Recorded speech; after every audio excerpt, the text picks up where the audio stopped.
Magandang umaga, ngayon ay Biyernes, Abril 5, 2019. Narito ang mga balita mula sa iba't ibang panig ng mundo. Ito ang Eagle News International Filipino Edition. Sa ulo ng mga balita, gunman na umatake sa dalawang mosque sa Christchurch na haharap sa 50 murder charges. Dating Nissan Chief Carlos Goshen muling inaresto ng mga otoridad sa Tokyo dahil sa mga bagong kaso ng financial misconduct. Russian President Vladimir Putin at bagong Kazakhstan President nagpulong para palakasin ang kanilang political at military cooperation.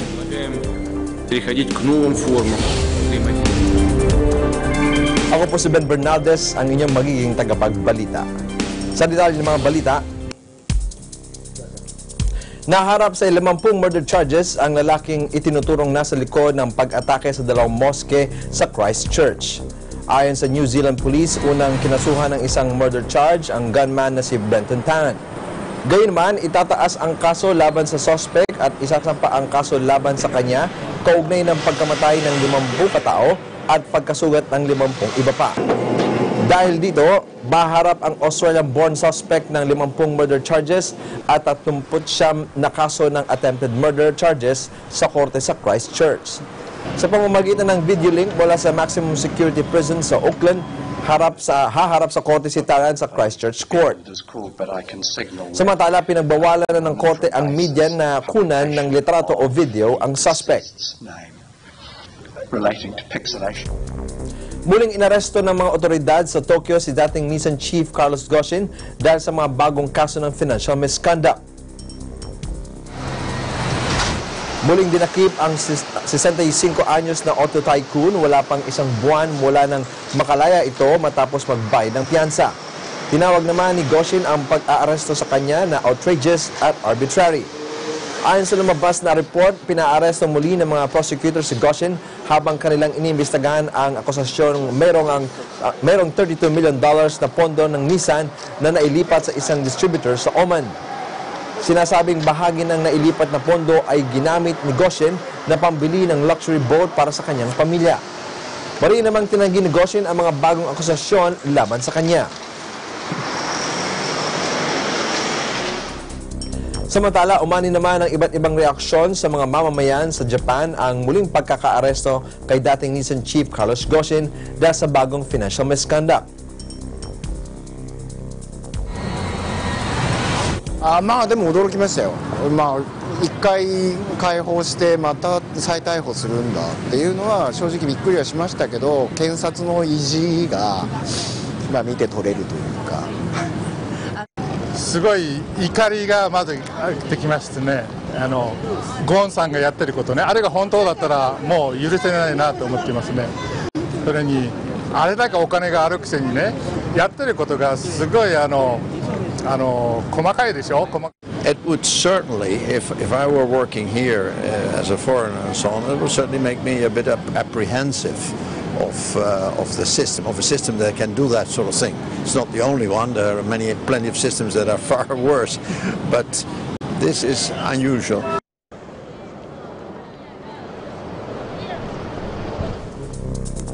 Inihayag ni British Prime Minister Theresa May na hihiling siya ng panibagong short extension ng Brexit para maipasa ang kasunduan na unan niyang sinayunan sa European Union.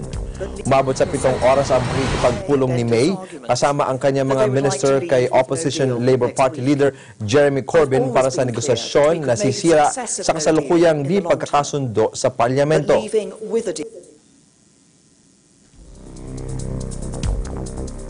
Ang iba pang mga balita sa pagbabalik ng Eagle News International Filipino Edition.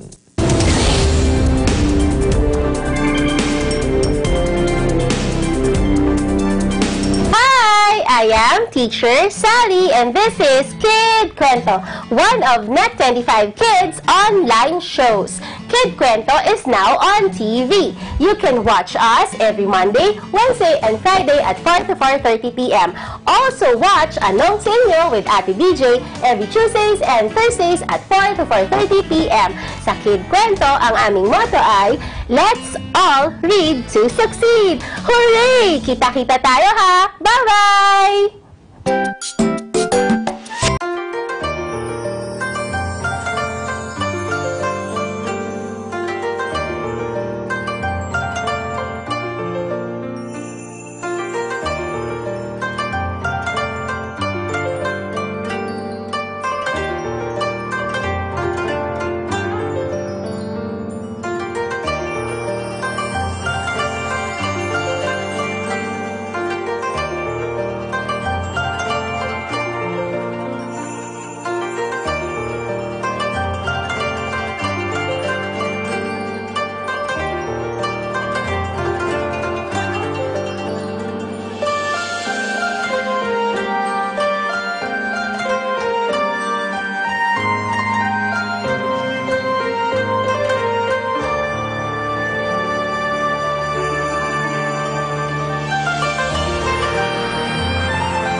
Federalismo.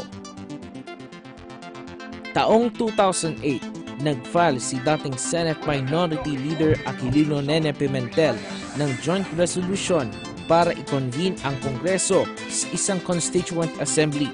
Ito ay para sa layuning irebisa ang konstitusyon para buuin ang isang federal system of government.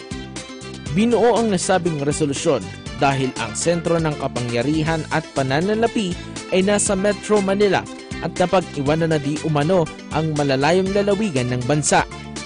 Anya, hindi patas ang pagkakabahagi ng pag-unlad at ang nakikinabang lamang ay ang ilang malapit sa administrasyon.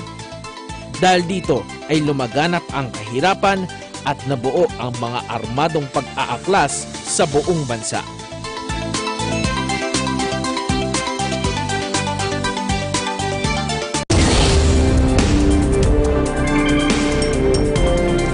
Tinalakay ni Russian President Vladimir Putin at bagong Kazakhstan President Kassym-Jomart Tokayev ang pagpalakas ng kanilang political at military cooperation. Nagsagawa ng pagpupulong ang dalawang leader kasunod ng bigla ang pagbibitiw sa pwesto ni Kazakhstan strongman Nursultan Nazarbayev. Sinabi ni Tokayev sa kanyang pagbisita sa Russia na ipagpapatuloy niya ang strategic course para palakasin ang relasyon ng dalawang bansa. Это мой первый зарубежный визит в качестве президента Республики Казахстан.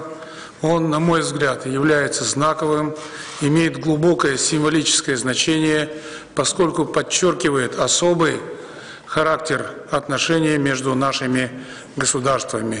Визит отражает обоюдное стремление к дальнейшему развитию союзничества и укреплению дружественных связей народов Казахстана и России. Укрепляется военное и военно-техническое взаимодействие. Россия оказывает Казахстану помощь в подготовке военных специалистов в вузах Министерства обороны. Sinabi naman ni Putin na patuloy na umuunlad ang military cooperation ng dalawang bansa. Katunayan anya nitong ang ginagawang pagsasanay ng Russia sa mga Kazakh military expert. Развивается сотрудничество в области мирного атома. Работают 6 российско-казахстанских предприятий по добыче и обогащению урана. Предлагаем переходить к новым формам взаимодействия, имея в виду прежде всего возможность сооружения в Казахстане АЭС по российским технологиям. Укрепляется военное и военно-техническое взаимодействие. Россия оказывает Казахстану помощь в подготовке военных специалистов в вузах Министерства обороны Российской Федерации и других силовых ведомств. Развивается сотрудничество в области мирного атома.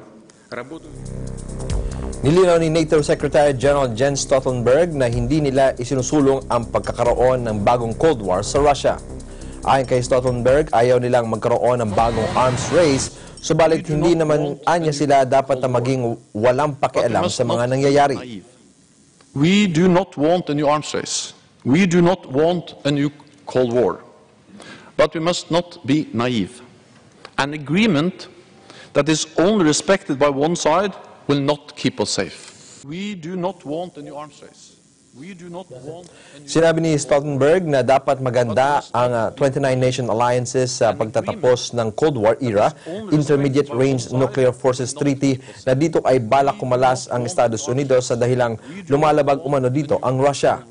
Sinabi ng NATO chief na ayaw naman nilang ihiwalay ang Russia kundi nais din nilang ayusin ang relasyon nila sa nasabing bansa.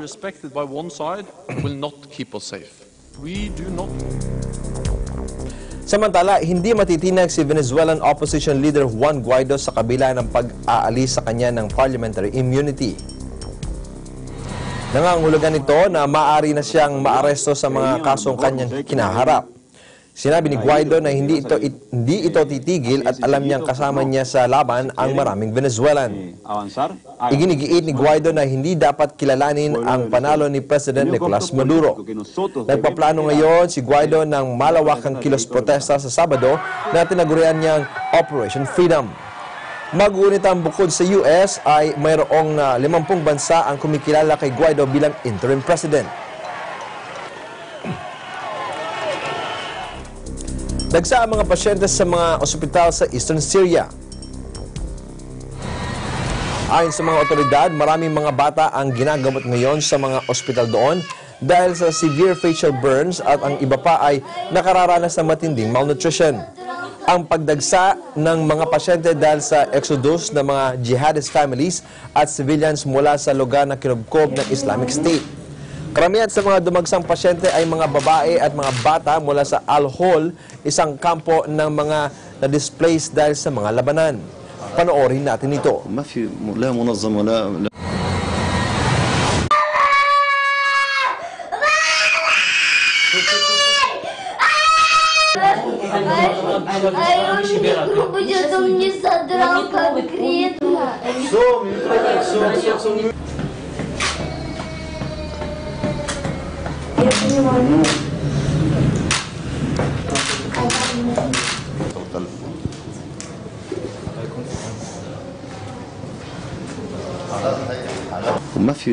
منظمة لا من أي جهة من كانت تمد لنا يد المساعد.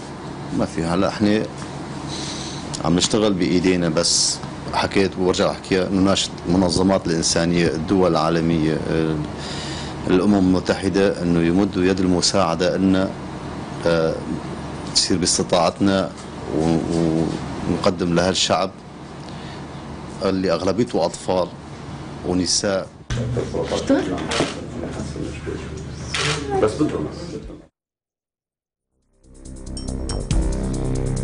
Ang iba pang mga balita sa aming pagbabalik.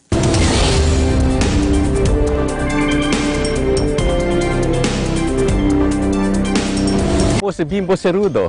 Lagi po kayong manood ng Young Once Upon a Time Season 2 tuwing linggo alas 8 ng gabi dito lang sa Net 25.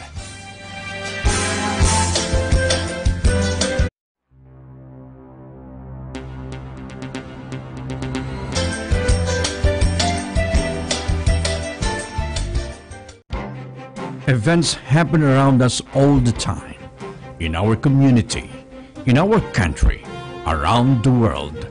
Events that affect people, move communities, or simply inspire us. Interesting events that people need to know. In these interesting times, we continue to be a competent partner in delivering news about these events. Fast, accurate, balanced. Eagle News, because we live in interesting times.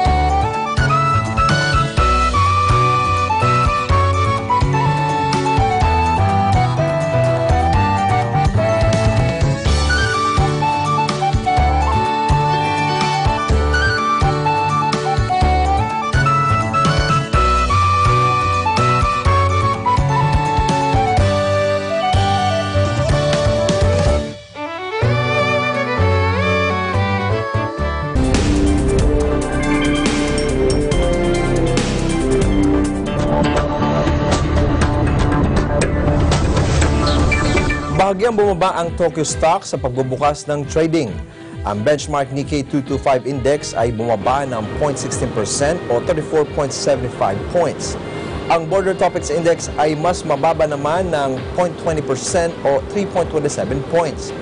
Ayon kay Makoto Sengoku, market analyst sa Tokai Tokyo Research Center, bumaba ang yen kumpara sa dolyar. Samantala, tumaas naman ang shares ng Nissan ng 0.54% matapos na muling maaresto ang dating Nissan boss na si Carlos Ghosn dahil sa bagong financial misconduct allegations. Tumaas din ang shares ng Toyota ng 0.47%, samantalang bumaba naman ang Sony ng 0.14%.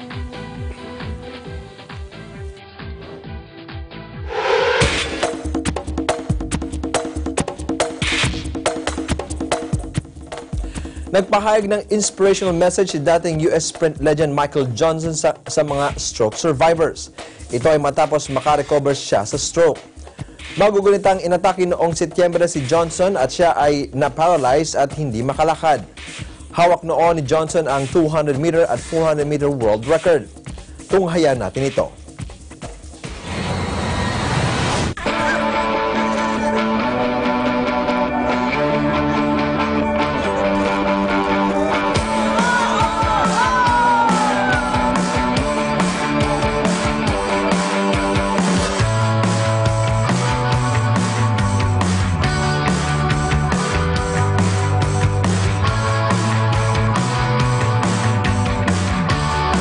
Yeah, I had a stroke back in August, and that came out of nowhere, and certainly is a challenge to overcome. But fortunately, I was able to, sort of get back into my sort of Olympic mindset and really set my mind to the challenge of getting up and walking again and getting back active and getting back the mobility that I previously had. I was fortunate to, have an athletic background that allowed me to really be able to, sort of commit the type of focus that it takes to do that work every day, and the patience as well to be able to, sort of suffer through those minute, marginal improvements.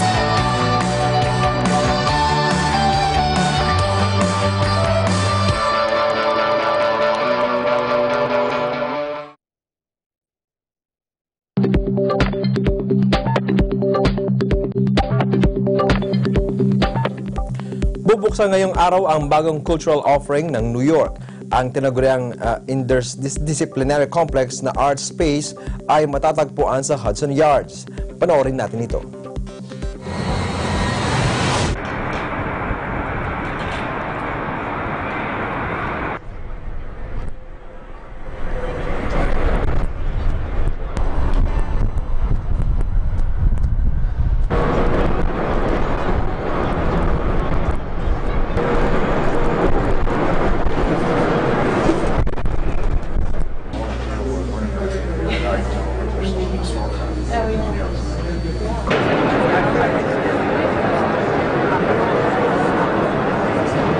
We're trying to create a place that's decentered, where all artists and all audiences can meet. A place that goes beyond binaries of art and sacred, or east and west, public, private, woman and man.